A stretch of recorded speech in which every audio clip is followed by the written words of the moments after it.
नमस्कार, news click में आपका स्वागत। आज हम बात करेंगे पालघर में हुए लिंचिंग की। पालघर महाराष्ट्र का एक जिला है और वो महाराष्ट्र और गुजरात के बॉर्डर पर है। जहां है लिंचिंग हुआ है वो गांव केंद्र शासित नगर हवेली से आधे घंटे पर है। पहले तो बात यह करनी चाहिए कि ये लिंचिंग 16 अप्रैल को कैसे हुआ और 48 घंटे तक लिंचिंग की खबर लोकल न्यूज़पेपर्स में आई, लोकल चैनल्स में आई, लेकिन कुछ भी विवाद नहीं हुआ। 48 घंटे बाद विवाद शुरू हुआ। वो दिल्ली से हुआ। बीजेपी के कुछ चंद नेताओं ने यह विवाद शुरू किया कि इस पालघर के लिंचिंग में 2 हिंदू साधु मारे गए हैं और वो शायद मुसलमानों द्वारा मारे गए हैं। ये बिल्कुल सच नहीं था। मैंने जो तहकीकात की है और मेरे पास 2 जानकारी है, उसमें से ये साफ लगता है कि पालघर का जो लिंचिंग है वो बिल्कुल ही कंडेमनेबल है। ऐसा लिंचिंग किसी का भी नहीं होना चाहिए।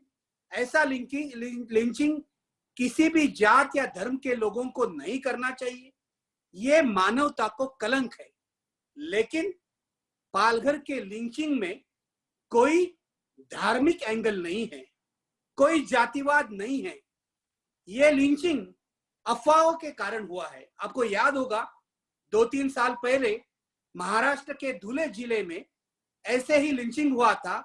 5 लोगों को अफवाहों के आधार पर मारा गया था और ये 5 लोग जो थे वो नोमैडिक ट्राइब्स के थे। पालघर के जिस गांव में ये लिंचिंग हुआ है उस गांव में मुस्लिम समाज का एक भी घर नहीं है। लिंचिंग करने में जिन्होंने हिस्सा लिया है वो सारे लोग आदिवासी समाज के हैं और लिंचिंग में मारे गए 2 साधु और उनका ड्राइवर जो है वो नोमैडिक ट्राइब्स का है। आप देख लीजिए अफवाह के आधार पर बहुजन समाज में कैसे झगड़े लगाए जाते हैं। क्या अफवाह थी? ये अफवाह पिछले 8 दिन से पालघर डहाणू के इलाके में घूम रही थी। गांव वालों को व्हाट्सएप पर बताया जा रहा था कि कुछ चोर आएंगे और आपके बच्चों को भगा के ले जाएंगे। ये जो चोर है एक तो मुसलमानों के पहराव में होंगे या फिर डॉक्टर या साधु के पहराव में होंगे। जब ये पालघर के लिंचिंग की घटना हुई उसके 2 दिन पहले यानी कि 14 अप्रैल को एक डॉक्टर को, जो स्थानीय डॉक्टर है, बहुत ही पॉपुलर डॉक्टर है, उसके ऊपर भी हमला किया था गांव वालों में, क्योंकि अफवाह ये थी कि डॉक्टर्स भी इस तरह को बच्चों को भगा के ले जा रहे हैं। इस डॉक्टर को गांव वालों ने 200-250 की भीड़ थी, उसने उसको रास्ते पर अड़ाया और उसके ऊपर पथराव किया। फिर इस डॉक्टर ने पुलिस को फोन किया, पुलिस वहां आ गई। पुलिस पर भी गांव वालों ने भारी पथराव किया। ये घटना है 14 अप्रैल के शाम की। इस डॉक्टर ने अपना वीडियो बनाया है और वो कह रहा है कि अगर उस वक्त पुलिस नहीं आती तो मैं बिल्कुल ही मारा जाता। देखिए, इस प्रकार की घटना, हिंसक घटना, अफवाहों के आधार पर जो हिंसा होती है, या अफवाहों के आधार पर लोगों को जिस तरह से गुमराह किया जाता है, उस प्रकार की घटना इस इलाके में 16 अप्रैल के पहले भी हुई थी। इसके पहले एक पुलिस पर भी हमला हुआ था, लेकिन प्रशासन ने कुछ कार्रवाई नहीं की। नतीजा यह हुआ कि 16 अप्रैल को रात को 11, साढ़े 11 बजे लोगों ने, ये जो 3 लोग थे, 2 साधु और उनका ड्राइवर, जो मुंबई के कांदिवली से सूरत जा रहे थे, लेकिन लॉकडाउन के कारण नगर हवेली से आगे नहीं जा पाए। ये लोग जब वापस आ रहे थे तो गांव वालों ने उनको रोका और बहुत ही बेरहमी से पीटा। और जब वहां पुलिस आई, पुलिस बहुत कम संख्या में थी, पुलिस ने उसमें हस्तक्षेप करने की कोशिश की। पुलिस ने इन तीनों को बचाने की कोशिश की, लेकिन भीड़ इतनी बेकाबू हुई थी कि पुलिस कुछ नहीं कर पाई। अभी यह सवाल जरूर उठता है कि जब ये पुलिस आई उसके पास हथियार थे या नहीं, उन्होंने फायरिंग क्यों नहीं किया? इस सवाल का जवाब तो पुलिस ही दे सकती है, और अभी सीआईडी इसका इन्वेस्टिगेशन कर रही है। सीआईडी के इन्वेस्टिगेशन में ये बात शायद बाहर आ सकती है, लेकिन इस पूरे मामले को कोई धार्मिक कलर नहीं है, कोई जातिवादी कलर नहीं है, और शायद कोई पॉलिटिकल कलर भी नहीं है। लेकिन क्या हुआ देखिए, बीजेपी के बड़े नेता जो दिल्ली में बैठे हुए, बीजेपी के स्पोक्स पर्सन संबित पात्रा या आरएसएस के एक कद्दावर नेता सुनील देवधर, जो नॉर्थ ईस्ट में आरएसएस का और बीजेपी का प्रचार कर चुके हैं और जिनके ऊपर त्रिपुरा की भी जिम्मेदारी थी, इन दोनों ने ट्वीट करना शुरू किया कि इसमें कम्युनल एंगल है, इसमें सीपीएम के लोग शामिल है, क्योंकि ये सीपीएम का गढ़ माना जाता था। हालांकि ऐसा कुछ नहीं था। जिन्होंने लिंचिंग किया उसमें गांव वाले शामिल थे, आसपास के गांव के भी कुछ लोग शामिल थे। पुलिस ने आज तक 110 लोगों को गिरफ्तार किया है और महाराष्ट्र सरकार ने इन लोगों के नाम भी बुरी तरह से पब्लिक कर दिए हैं। इसमें एक भी मुसलमान का नाम नहीं है। देखिए हमारे समाज के ऊपर क्या गुजर रही है, क्योंकि हम लोगों को इसमें मुसलमान नहीं है ये साबित करने के लिए लिंचिंग में शामिल जो गिरफ्तार लोग हैं उनके लिस्ट पब्लिश करने पड़ रहे हैं। ये हालत है हमारे समाज की, ये हालत है महाराष्ट्र की। लेकिन बात यह है कि बीजेपी के जो नेता है उन्होंने ऐसे कहना शुरू कर दिया कि इसमें सीपीएम के लोग शामिल है, क्योंकि ये सीपीएम का गढ़ था। ये जरूर बात है कि ये पूरा डहाणू का जो इलाका है वो एक जमाने में सीपीएम का गढ़ था। वहां किसान सभा के कार्यकर्ता है, वहां आज भी इस इलाके में सीपीएम का एमएलए है।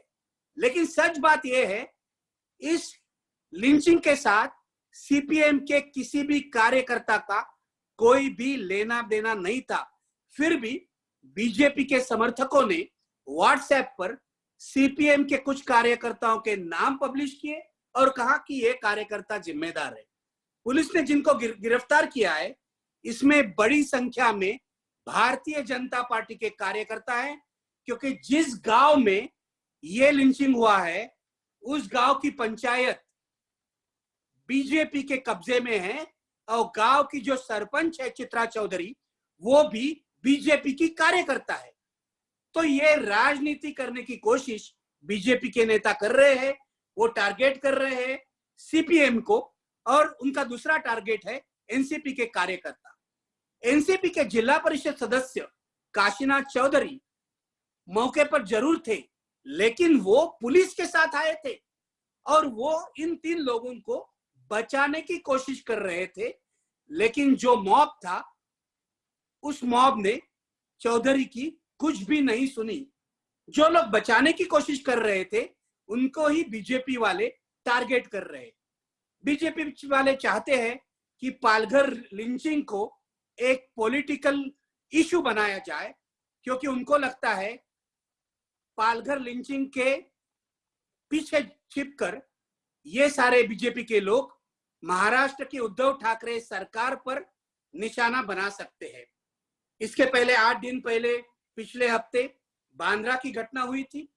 बांद्रा के बाद पालघर की लिंचिंग की घटना हुई है, जिसमें कम्युनल कलर कुछ भी नहीं है। फिर भी बीजेपी वाले सीपीएम को टारगेट कर रहे हैं, मुसलमानों को टारगेट कर रहे हैं या फिर एनसीपी को टारगेट कर रहे हैं।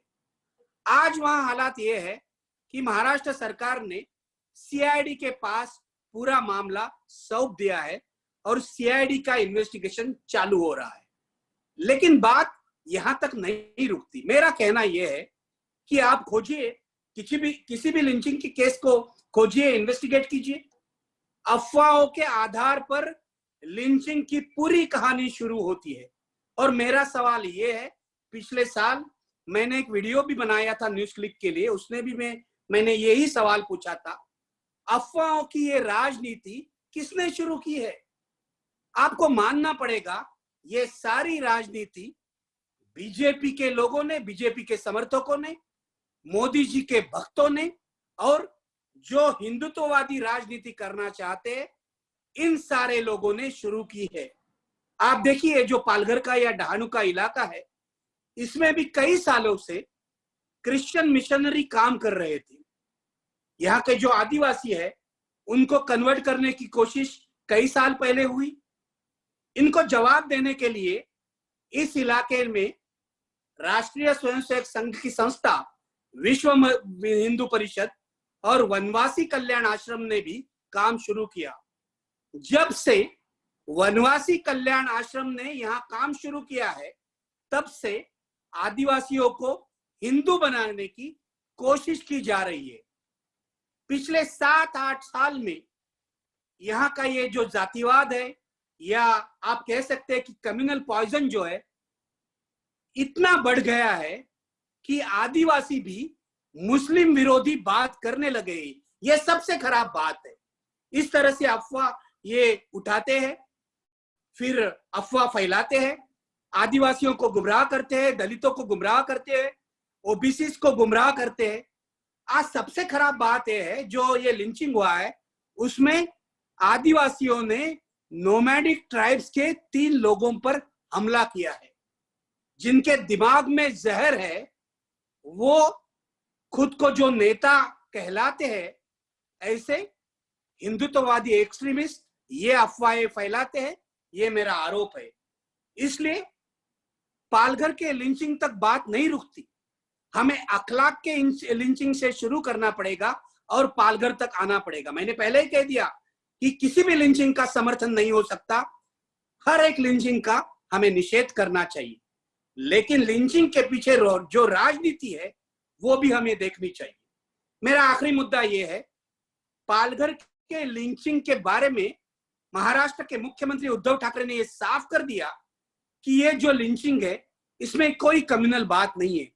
फिर भी कुछ टीवी चैनल ऐसे हैं, जैसे कि अर्णव गोस्वामी का रिपब्लिक चैनल, उन्होंने पूरी तरह से टॉक शो किए और कांग्रेस पर हमला किया, सोनिया गांधी पर हमला किया और यह बताने की कोशिश की कि जब हिंदू साथियों का लिंचिंग हो जाता है, तो सारे जो प्रोग्रेसिव लोग हैं या कांग्रेस जैसी जो पार्टियां हैं या लेफ्टिस्ट पार्टीज है, वो कुछ भी नहीं करती।